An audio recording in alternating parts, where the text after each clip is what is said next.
Welcome.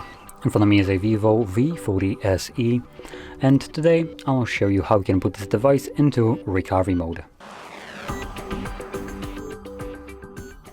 So to get started, you'll want to hold your power button and volume up, and from the boot options that should show up, you want to select power off. When the device turns off, again hold power button and volume up at the same time, and after a moment this will boot us into fast boot mode. There we go. And in here you want to select recovery mode, confirm it with the power button, and we select it using volume buttons.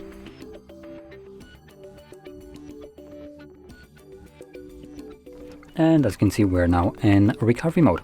Now in here we have a couple options. We can install software. Under clear data we can clear cache or all data on the device.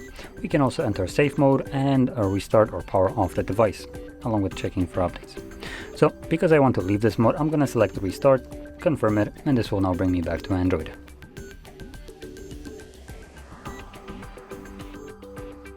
And as you can see, we're now back in Android. So if you found this video helpful, don't forget to hit like, subscribe, and thanks for watching.